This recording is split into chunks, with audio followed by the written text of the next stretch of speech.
Welcome everybody to the Republic of Work Lunch and Learn on understanding and improving your online events offering.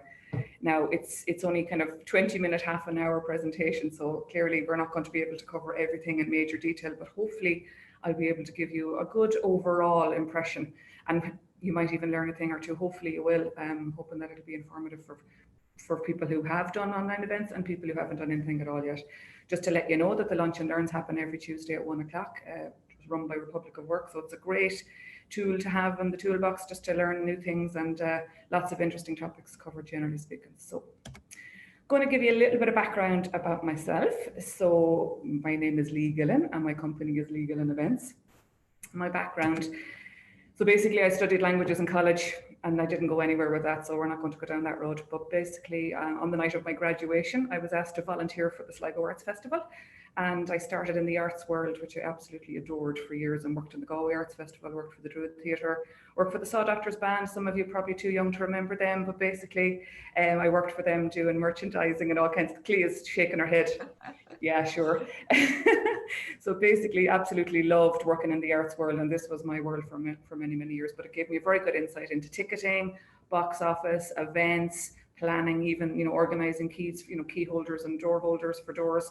So it was a very good insight into arts events.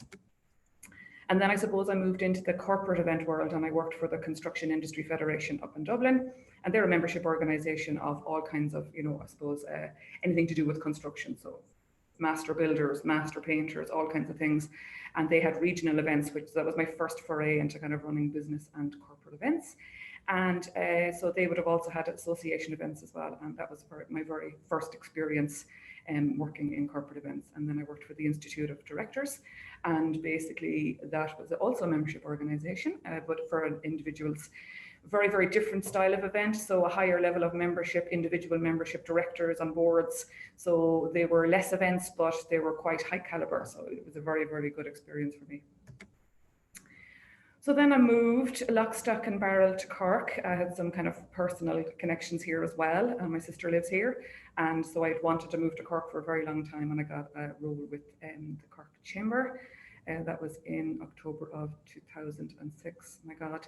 So just to give you a little bit of, I suppose, context, 12 years mightn't sound like a long time, or 12 years ago mightn't sound like a long time ago, but when I started in Cork Chamber, bookings were coming in on booking forms in the post and through the fax machine. So it just shows you how far we've all come in terms of like systemizing and processing the sales of events. Like when you look at Eventbrite now, we all take it for granted, but I mean, it's unreal the amount of changes that have happened over the last 10 years, particularly obviously in events, but in the technology underpinning them as well. So then in July of 2018, I took a leap of faith and I set up Leigh Gillen Events, and I left my permanent pension, a very cozy job, which I loved, and I started out on my own, and I have to say, I absolutely haven't looked back since. So basically, these are the kinds, just a little bit of colour there for you. So these are the kinds of events of what we did, for the first year and a half to 2 years, with the kind of thought leadership conferences, anniversary events. This was an award ceremony. This was like a conference. We did the Dutch royal visit and state visit there last year, which was great fun. There was also a trade mission. We did the Horizon 8 European launch of the headquarters there last year too. These are just some of the events, and then Granite's announcement in relation to Umbraco. And then of course in March, no drama, but basically this is what happened, and the world changed as we know it. So I'm not going to get into the drama side of things, but we all know what happened in March.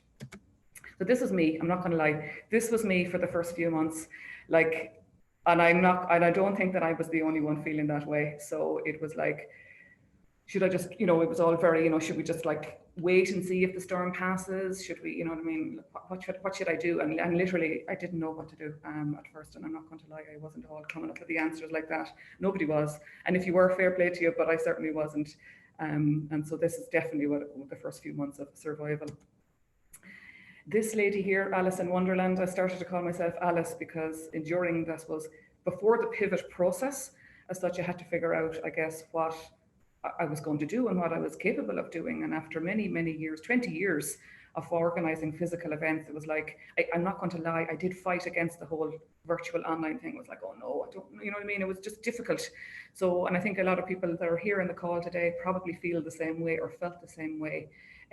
Whenever the world of events changed and they did kind of rebel against it and go, oh God, is there any way I can work around this? You know, but the reality is there's no way to work around it. This is absolutely the future. So as Alice did, I jumped down a lot of rabbit holes and trying to figure out what the future of my company was going to be.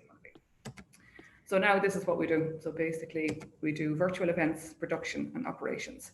So that is the technology, the admin, anything in the back, behind the curtain, I suppose, of your event, the production side and the operation side. So the operation side is very similar to what it would have been with physical events, but it's now slightly different in terms of structure and flow. And so it's basically managing the tech, helping you find the right technology for your event and helping it all pull it all together. Online moderation, which is emceeing, facilitating events, facilitating panels.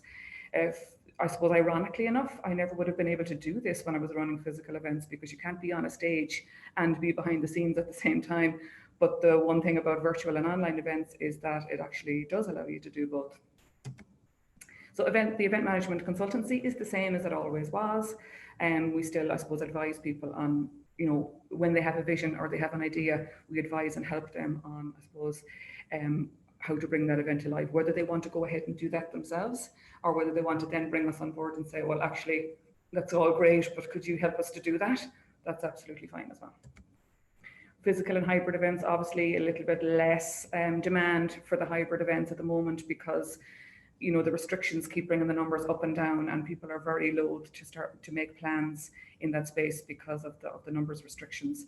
I suppose the most in terms of, so far, the most I've done on the hybrid side is, I suppose, streaming out the staging area as opposed to there being people attending the event, although I have seen them happen, all right. And we also do event management webinars, a little bit like this one, but we also go into companies and help them with their induction process, certainly in terms of best practice when it comes to events. So what has changed? So no longer big, you know, rooms full of people squished in together, you know, and lovely selfies and great photos of exciting. This is what the new world of events looks like now. This is actually some photos. Colette's on the call, and this is a photo I did of Colette's event recently for Enterprise Ireland, which was fantastic. And we did it live in a studio. This is an example of a fully virtual event from a Zoom event, which I moderated as well for Network Ireland. So the events look different and the tools look different, but some of the things actually have stayed the same in terms of event management. So quality, always number one. It doesn't matter whether it's online or offline. You know, in fact, people should be working harder on bringing the quality up for their events. You do have to work a bit harder. It's not easier.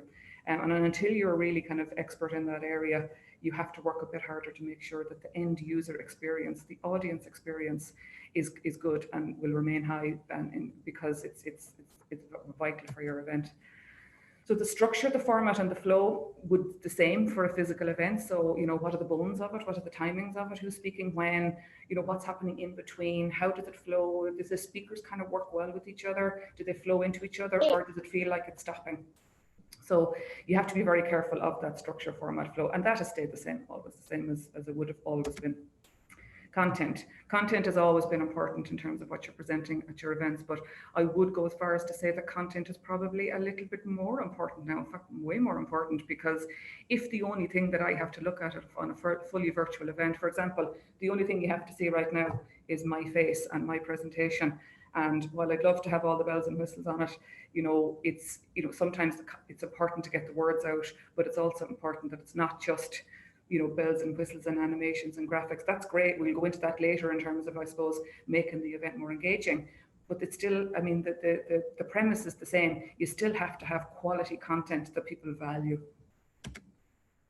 The delivery of stuff, that has massively changed. So again, you're doing it in front of your laptop, possibly in your house, in your sitting room. It can make the whole thing feel quite strange for you. So if possible, to try to get a place to do it. If you're doing it in a studio, fantastic. If you're doing it from home or from somewhere else, really try to make it feel like a studio for yourself, because it will just professionalize it as well for the audience. And as always, the all important purpose. I mean, we are all about the why, the what, and the how.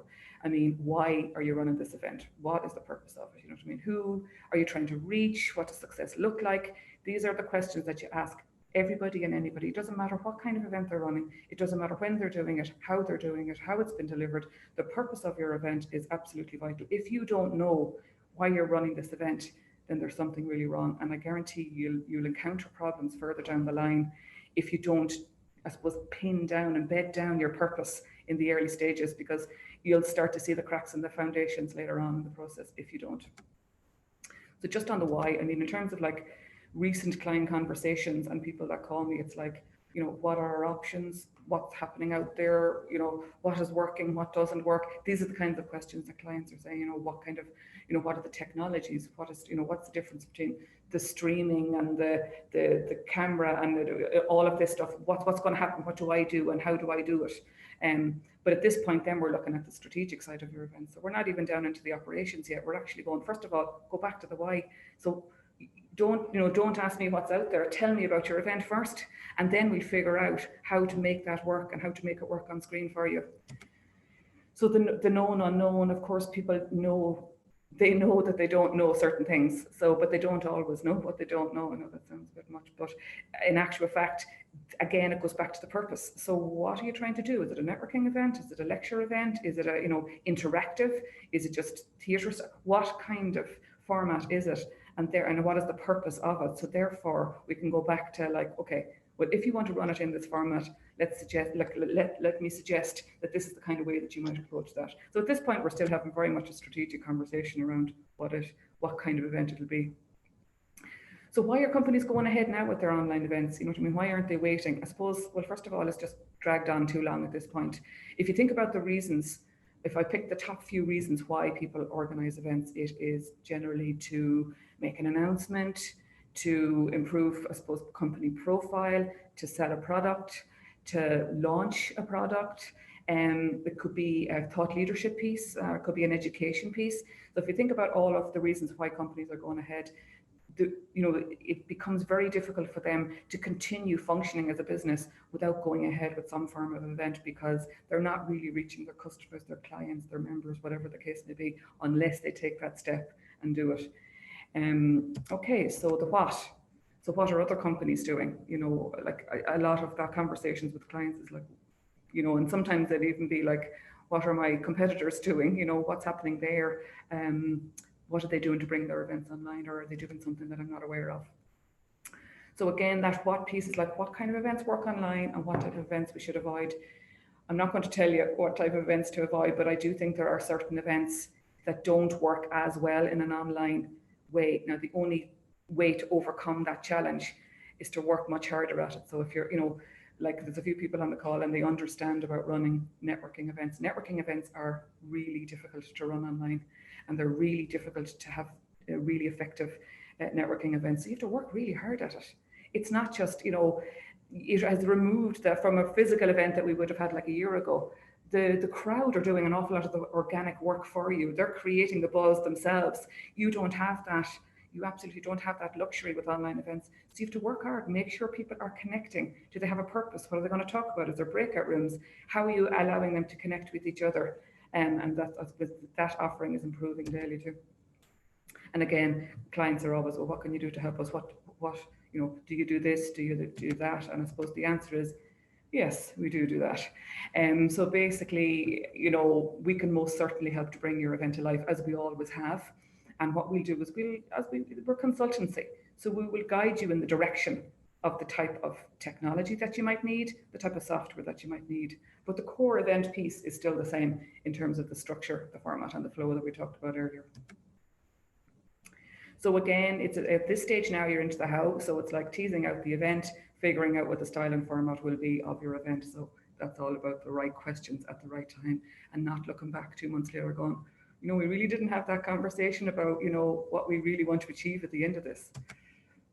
And then it's about bringing the event to life, which, you know, obviously sounds a lot easier than it is. It doesn't happen by accident. And I guarantee you that online events are harder, but it's all about getting used to that space and getting used to bringing your events online. If you've already been running events and you've been running high quality events, you're still going to run high quality events online, but you're going to have to work a bit harder to slightly change them. I'm going to take a wee pause there and I'll talk to my co-producer, Dave, I don't know if there's any questions at this point before I go on to the kind of nitty gritty stuff, or will I move on? No, there's a question has come in there from Colette Quinn. Loving this webinar. Well done, Leigh. A quick question, please. What reasons are clients coming to Leigh during these COVID slash challenging times for events? I think it's really like, at this stage, it could be anything, but really what it is like, we know we have to do something. We don't know exactly what we need to do. So you got one of two things. You've got a client come in that says, look, we do this event every year. We've decided now to bring it online and do it online. Do you do that? Yes, we do that. So how do we bring that event online now? That's one type of conversation with a client. But another type of conversation is, we haven't done this event before, but maybe we're going to kind of maximize this opportunity to do something online and reach an audience that we never reached before. So the answer to that is there are a variety, I suppose, of queries coming in from clients, but generally it's like, okay, what's out there? What do we do? What do you think is best for us? Should we run it? Should we not run it? What do you think will be effective? How are we going to get people to go to it? All the normal questions that you would have for a normal event. The only different questions would be around the technology side and what exactly is going to happen on the streaming side of things. So it could be all kinds, Colette. I'm still discovering myself, what people don't know. And, and sometimes it's like, can we try this? Can we experiment with that? And sometimes you're actually going along that learning curve with them, and that's okay too. So it's a whole new world for everybody. Don't be afraid of it. All kinds of queries coming in. Okay, so just before, there's another question there as well, but just something that registered with me as you were talking.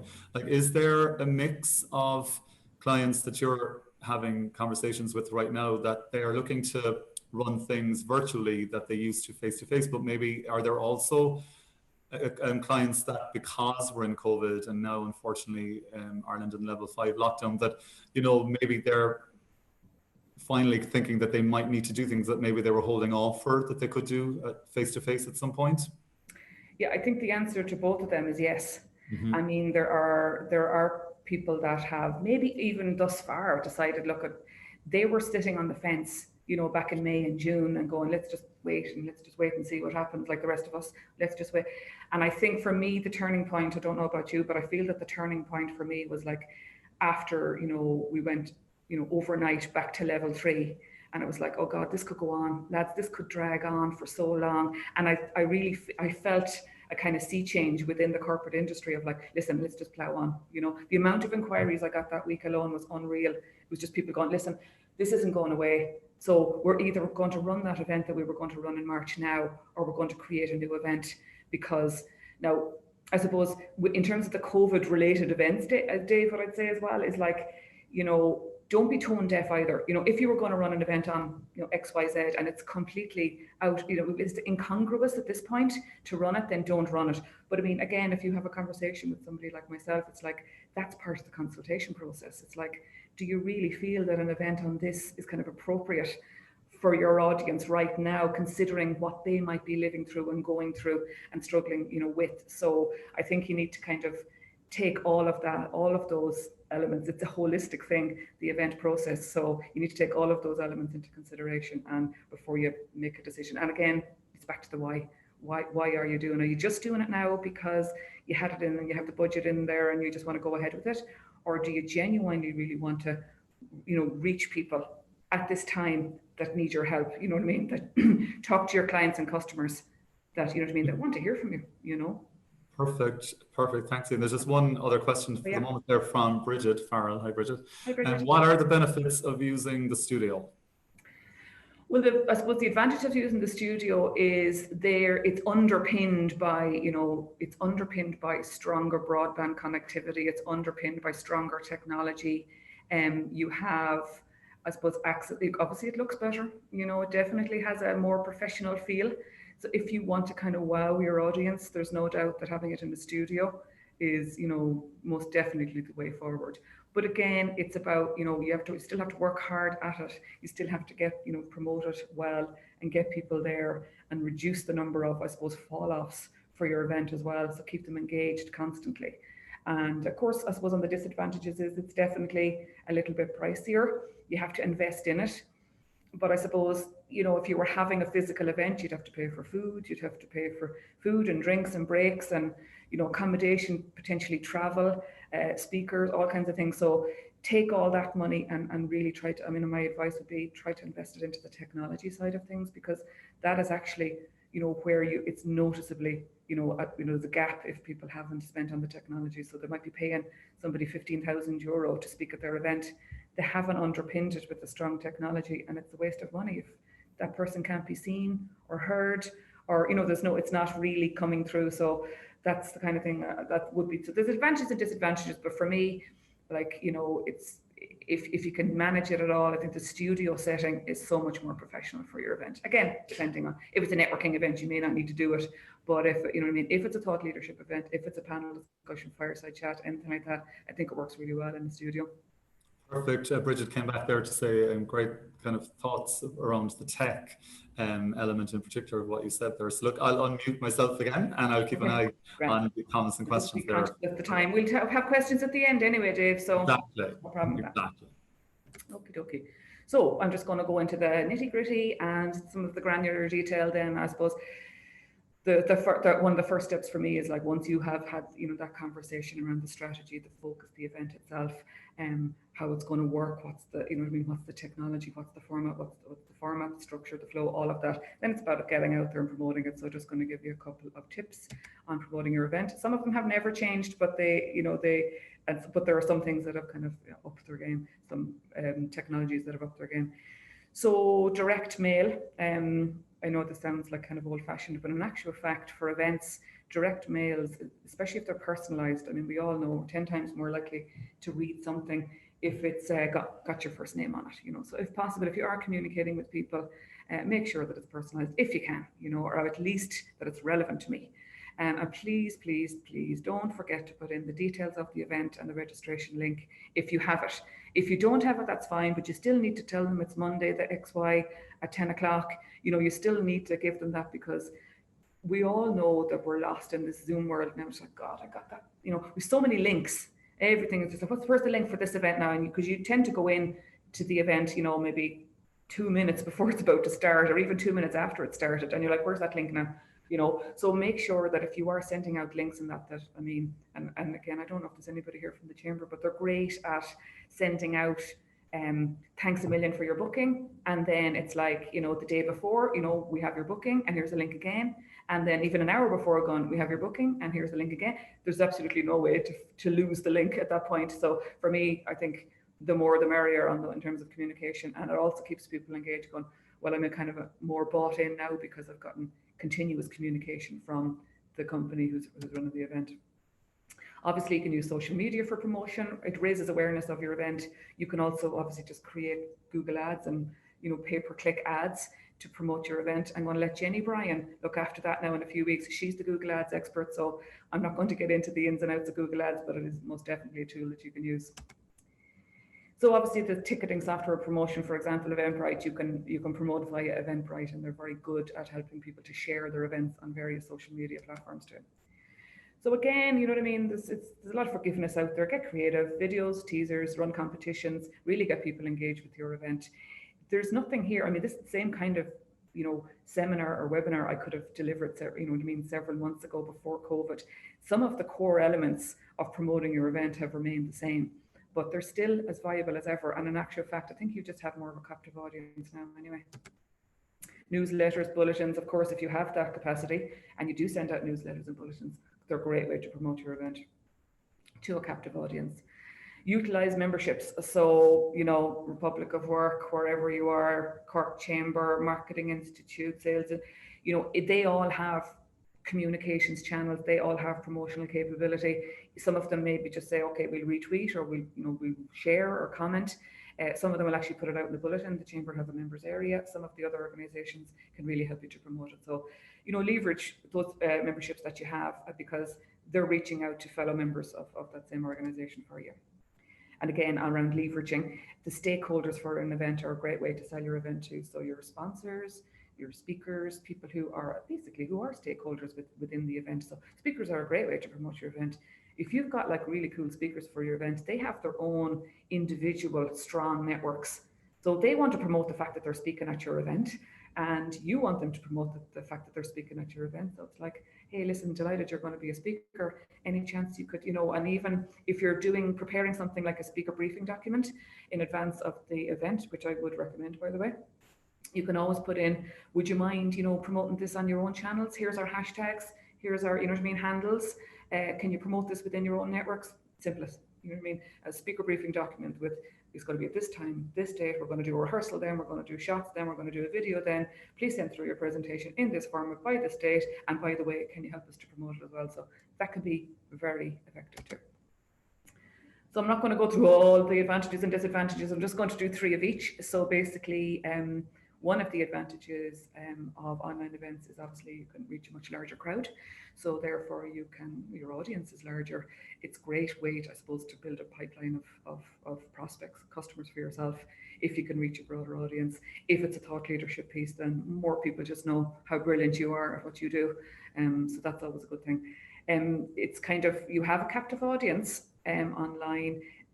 This can be kind of, this can work and not work, but having a captive audience, but you have to really engage them when you get them. You can get them to book. It might look a really, really exciting event, but there are ways to engage people, and we'll go into that in further detail in a minute. I'm just conscious of time.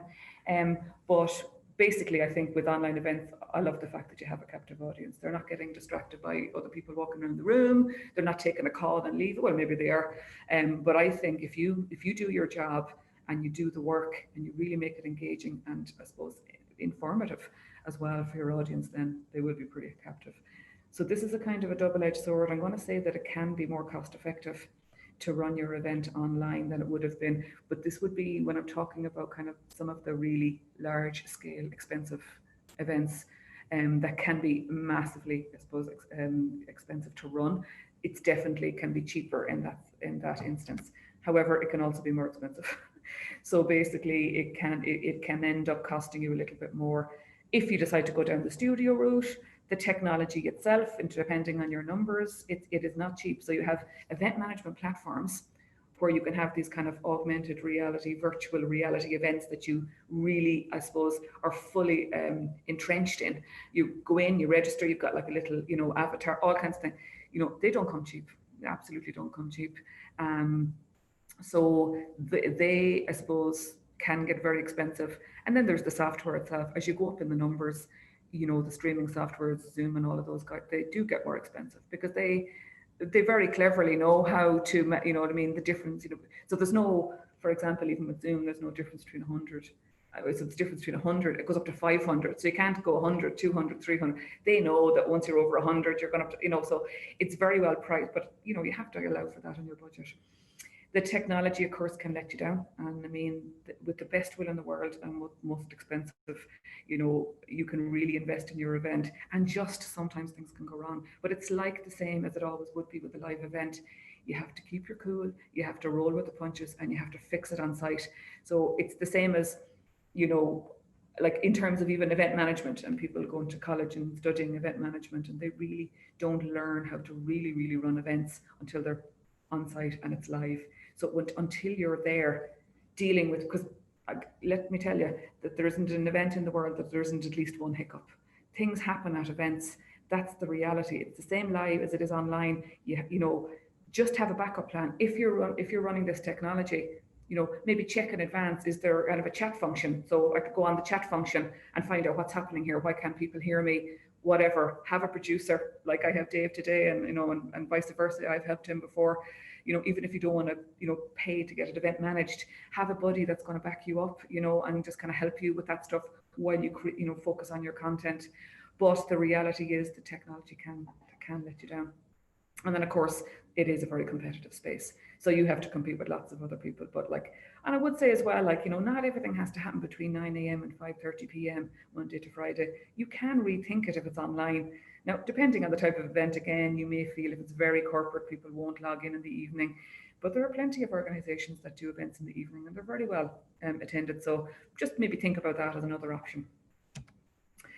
So we're just going to talk about rethinking your event. Again, it's back to the why that we talked about earlier on. And I suppose events should be, particularly if you have an existing event. So for example, I've run this conference for the last 3 years. We decided now to go back and run it again this year, but we're going to have to do it online.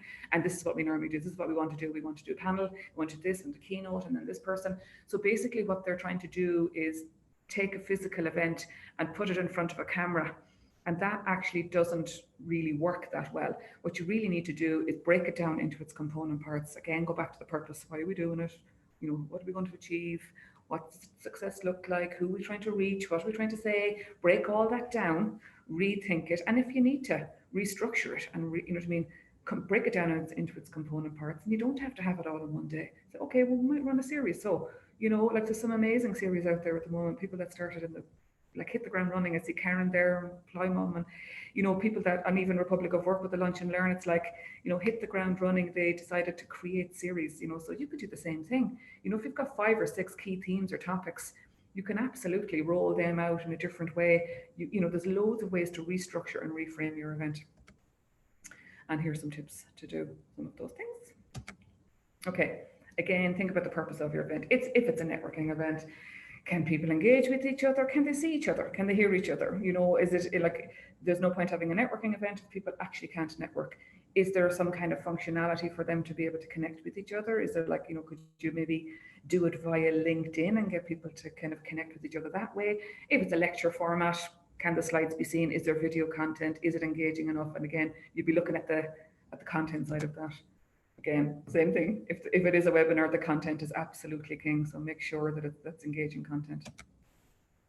So pre-recorded content is really, really good to keep your event kind of fresh instead of it just being kind of one-dimensional. You can have pre-recorded videos or just pre-recorded pieces or teasers, and you can, use them, I suppose, as little, stopgaps in between speakers or in between to break up, what's naturally like a keynote session. Break it up then before we go into the panel. It's a nice way to break up your event and create those little kind of pauses. Or you could completely take the stress out and pre-record everything. And in fact, I think, people are slowly coming around to this now a little bit more, where it's like, just because you're streaming your event at, 8 o'clock on Friday morning doesn't mean that you have to be actually sitting somewhere at 8 o'clock on Friday morning doing the event. There is there is definitely the capability to pre-record and stream it out. So that kind of live feel, it doesn't have to happen. If you really wanted to feel that way, you can always top and tail it with the live element. So you could top and tail it with like a welcome and an introduction, play your pre-recorded content and tail it then with Q&A or some kind of engaging element at the end. Again, graphics, animations, videos, they all help to keep the content strong. Engagement is important. Polls, feedbacks, and these are some of the tools you can use. But people do like polls, again, depending on the crowd you have for your event. People do like polls and they do like to be engaged. You could send out a pre-event questionnaire, get people thinking, make them feel like they've invested in the event. It's another way to, I suppose, reduce your fall off as well on the day when people feel they've got skin in the game. I've actually sent in my few questions now, or you can actually ask them to send in questions for the panel in advance as well. Obviously, this is kind of a given, regardless of what kind of event you're having. You need to tell, you really need, and this is why your speaker briefing document is very important. Make sure the speakers and the panelists know everything. Who's on before them, who's on after them, who's going to be asking the questions, what are the timelines, what's the running order, all of that stuff. Also now, even more important, to let them know what kind of technology we're using, so what we need from you and when. This is what we're going to do. So I'm going to be the co-host, so I'll be pressing, I'll be forwarding on your slides for you, whatever the case may be. Definitely just keep them fully briefed as much as you can, but also try to get the most out of them in terms of their own content.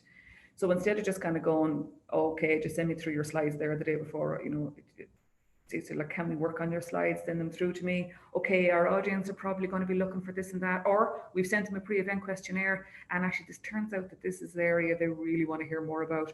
So speakers are really, really open to that, particularly speakers that are, experts in their field. They really want to hear that feedback, because it's like, there's no point in me doing a set piece if most of the audience are looking for something completely different. Of course, do a check sounds very obvious, but you absolutely should be doing it. So you can do rehearsals and all kinds of things on a lot of the software platforms. You can just, I think it's important to check, if possible, the connectivity of your speakers and wherever they're streaming in from. It's important that they either do their own tech check or that you do it as part of this rehearsal. But also, with the videos playing, does everything look okay? Can you hear me? Can you see me? All of that. And think about your entire audience as well. Try to make your events inclusive. There may be people that are hard of hearing. There may be people that have sight issues.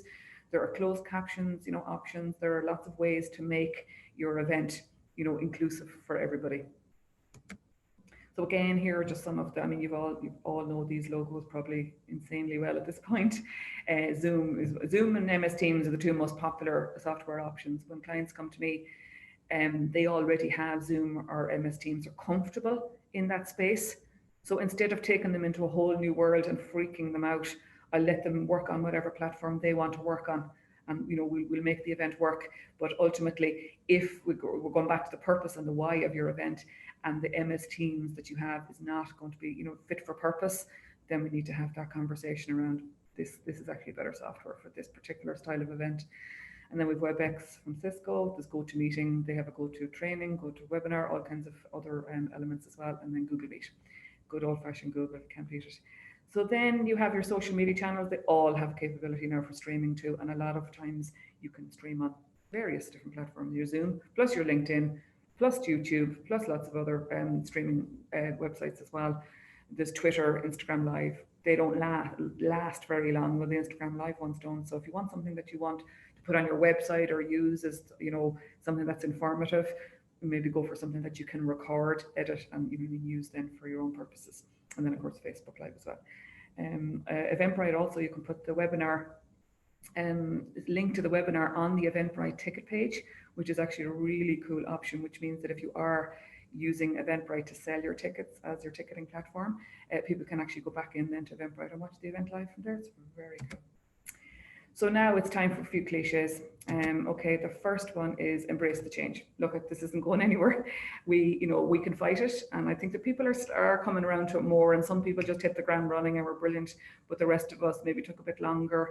But I just kind of say, like, embrace the change. It's here because, and at the worst, in a worst case scenario, in 6 months or a year, you have a couple more strings to your bow. You really understand how to run physical events, but you also have a lot of experience running online and virtual events. So just embrace it, and this is the time to do it because everybody's in the same boat. Practice makes perfect. Really, what more can you say about that? The more events that you do, the easier it gets.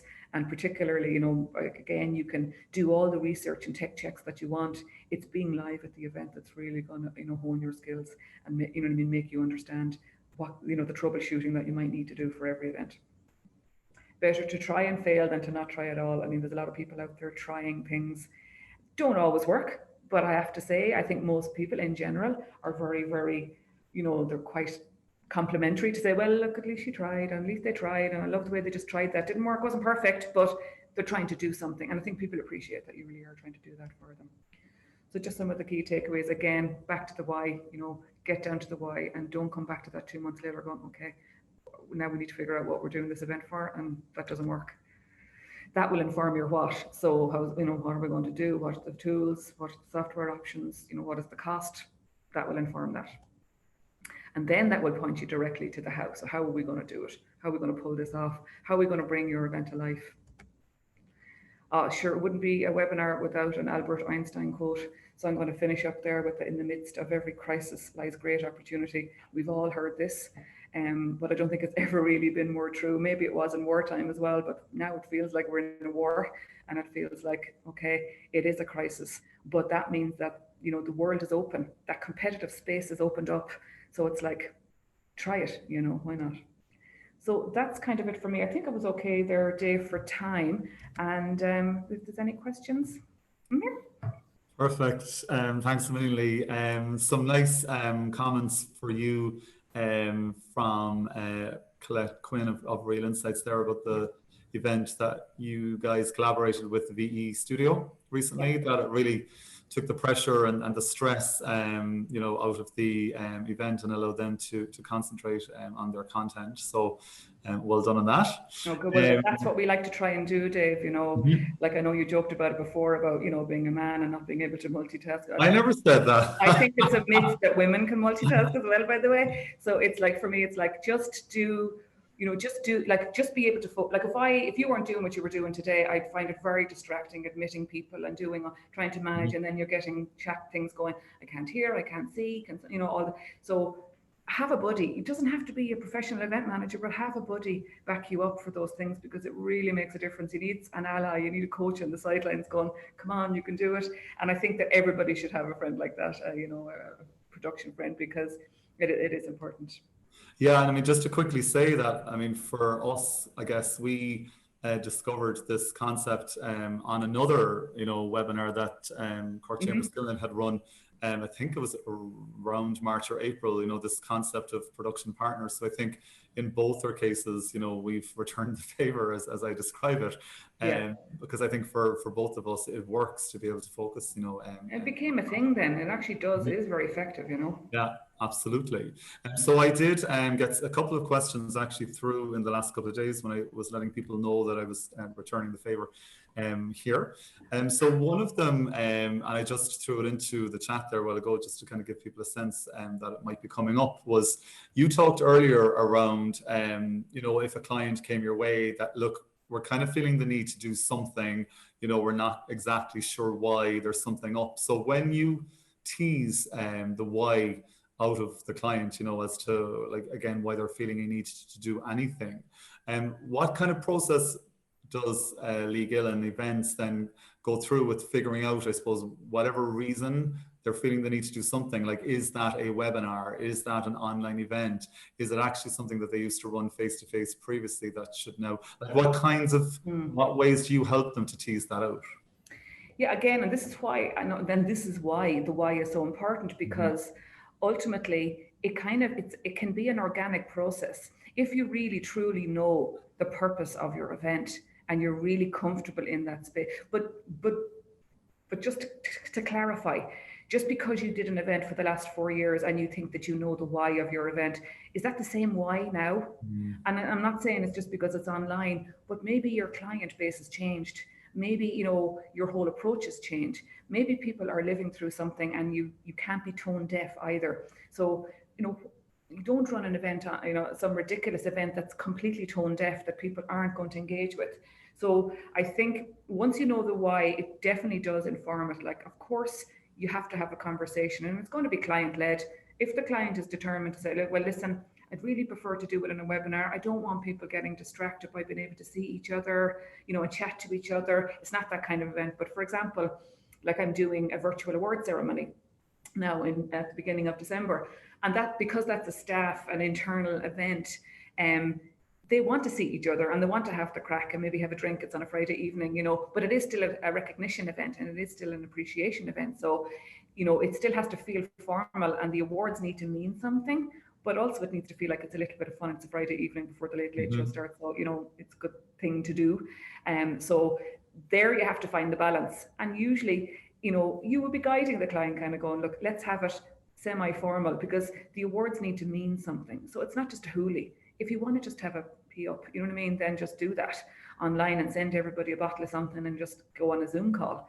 But if you really want the awards to mean something, and of course for me it would always be like, is this thing going to be an annual event? You know what I mean? You have to think about, it meaning something. Otherwise people won't enter. They won't nominate anybody else, and it won't really ever gather any steam. So for every event like that, I suppose those questions have to be asked. It's just like, at the end of the day, how many people do you want there? Who do you want to reach? What do you want to say? What kind of things have you got already organized? You know what I mean? What is the budget? All of those things. How would you want to promote it? Do you have your own channels? All of those things. They're just they are the operational questions, but they are important. Once you, I suppose, understand the strategic focus behind the event itself. And I mean, without naming clients' names, you're juggling obviously, a number of kind of online event requirements at the moment. So, like, what other kinds of, like, whys and whats, I guess, are behind those? Yeah, and I suppose it's quite different. There's some that are what I would call like fully virtual events.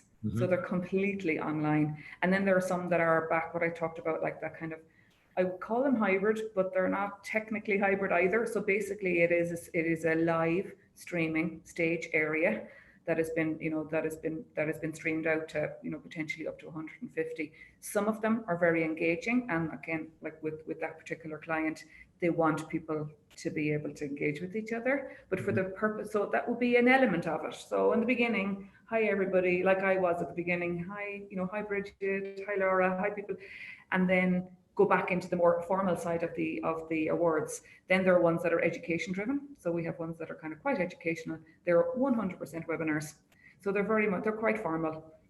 I don't want to see anybody. I just want to give my presentation because this is an educational format, you know what I mean? And specifically around advising people on what they should be doing.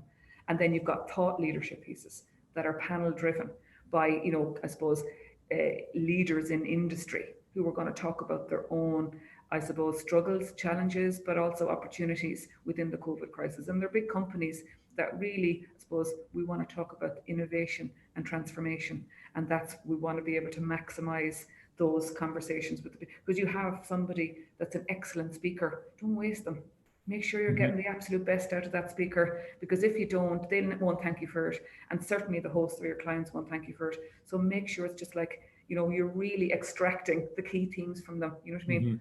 At the end of it, what do you really like? Again, you're having that same conversation sometimes with the speakers kind of going, am I getting the best from you now? Is this the right, you know what I mean? If I, because I'll be briefing the MC or I'll be briefing, whoever. So it's like to make sure that you know exactly what your remit is, but also to make sure that you come off looking like a complete expert, which is what you are, Perfect. Some lovely comments there from Bridget, applause. And also from Ted Murphy, great presentation, Leigh, and really appreciate your very good value-added tips and continuously improving.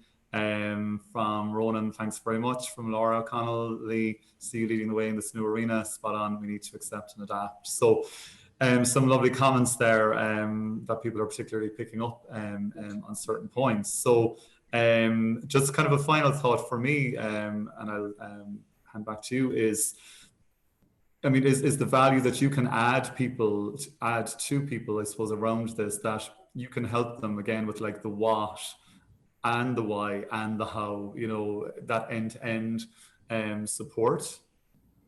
Yeah, again, I think it's just that, and this is definitely more kind of since COVID, this is more of a COVID related, I suppose, attitude more so than anything else. I do feel that clients that are approaching me now, they don't have that clear picture. Whereas before they may have had a very clear picture. You know what I mean? Look, we've been doing this for a couple of years. It's after getting very big and now we need some help. Okay. Whereas the conversations now, I think, tend to be more like, look at, we really just don't actually know how to approach this. So again, it's just like, well, what are you trying to achieve? Is this a way to get more clients? Is this a way to tell people how good you are at the services that you provide? Or is it just simply an altruistic way, semi-altruistic, of being a thought leader in this space? And I suppose being the leader in this industry. Is it an awards? Is it an appreciation event? Is it a networking event? And if so, like, what if I was the audience, what would you want me to feel and learn and, experience as part of your event? And I suppose that's, again, I know it's all about like, and that's the purpose of your event. And sometimes even when you're having that initial, kind of, I suppose, deep dive, consultation in the very early stages, oftentimes clients kind of go, oh God, I never even thought that that's what it might be. I just knew that we had to do something in this space, but actually, and it's not that, I've come up with any idea, you know what I mean? It's like coaching where the idea is there, the vision of the event is there. You just have to sometimes extract it out a wee bit, because at the end of the day, I'm an event manager. You are the one that knows your business better than anybody. And you're the one that knows your audience potentially better than anybody. So I'm not going to tell you what you know what I mean? You need to tell me. So what do your audience want? And how do they, you know what I mean? Oftentimes, react or, to your events, and, is there a high turnout? If not, can we kind of push that up? Is there a low booking or a high fall off? How do we reduce that? Can we look at other ways that you're not promoting it? Can we look at like really obvious things that you might be missing, and just kind of filling in the gaps for them? But basically, like being an event manager and helping them in their process is like being an ally. It's like, look, I'm here for you. I'm your coach. I'm going to get you through it no matter what way you decide to approach it. I'll give you all the advice that you can possibly take. And it's up to you ultimately how you really want to run your event. But all I can do is give you the benefit of my expertise. And there's a final question there from Colette, which I think you touched on earlier, around, I mean, for you, they're obviously all online events, but maybe a webinar is more like one way other than obviously chat and kind of comments and stuff again at the background. Whereas, you know, something like a virtual conference or an award ceremony would be kind of more interactive. Yeah, I mean, and this is the thing. Like every streaming, you know, solution out there has an option to do both. You know, you can have a meeting, you can have a Teams thing, you can be, you know, webinar focused. But again, it's more of like, and there's probably, I mean, if you have a variety of quite specific requirements, I'm going to tell you that there may not be a software that's exactly right. So there may be, it might have captured 2 of the 3 things I want to do, or 4 of the 5 things. So you either need to find an alternative software that you can either plug in, or else that can run, I suppose, in a complementary way. You know, so you know, if you wanted to do a poll, but it's not available on this particular type of platform, what's more important then, the poll or the format? So if the format is more important, let's do the format the way we said we were going to do it, but let's just bring in an additional piece of software that will help us to run the poll.